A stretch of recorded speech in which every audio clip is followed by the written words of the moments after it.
leo majira ya saa 1:45 asubuhi, Baba Mtakatifu Francisco amerudi nyumbani kwa Baba.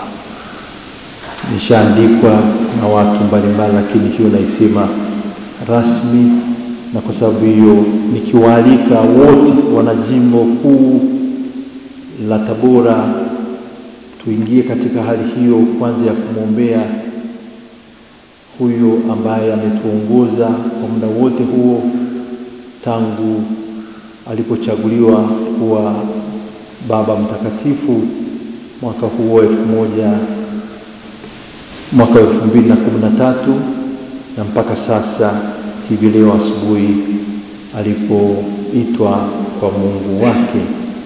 Tumuombee pumziko la milele na tuliombee kanisa letu libaki imara katika umoja ambao tumesisitiza daima, na hasa tukiombea sasa yanayokuja baadaye, kuombea makardinali ambao sasa wanaitwa kwenda huko Roma kwa ajili ya kuja kuingia kwenye vikao mbalimbali na baadaye kwenye uchaguzi wa Baba Mtakatifu ambaye ataliongoza tena kanisa letu Katoliki. Kumbe niwaombe tuwe wote katika hiyo hali ya msiba, ndio, lakini hasa ya maombi na kuliombea kanisa letu tunapomwombea huyo Baba Mtakatifu ambaye Mwenyezi Mungu amemuita nyumbani kwake. Tuwe imara na tusiyumbe, na tuwe tayari daima kuyasikia hayo ambayo ni sauti ya Mwenyezi Mungu ambaye ndiye inatuongoza, na tukaombea wote ambao wanashiriki katika mambo mbalimbali, na hasa kuhusiana na kuliongoza kanisa hili kwa muda huu wa mpito, na baadaye muda huu ambapo atakuwa amepatikana tena Baba Mtakatifu mwingine. Kumbe kuanzia kesho na waomba mnaosali tafadhali, hata kwenye makanisa yetu tuwe na nia hiyo, kwanza kumwombea Baba Mtakatifu, alafu tunaliombea kanisa letu, alafu na kuombea vile vile yote atakayokuja baada ya hapo. Na sasa tusali sala ya Baba yetu aliye mbinguni kwa nia hiyo ya kumwombea Baba Mtakatifu aliyotutoka.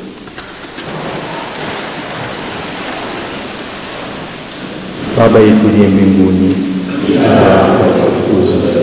ufalme wako ufike, utakalo lifanyike duniani kama mbinguni.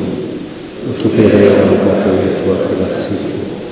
Samehe makosa yetu kama tunavyowasamehe na sisi waliotukosea, usitie katika kishawishi, lakini tuokoe maovu. Atukuzwe Baba na Mwana na Roho Mtakatifu.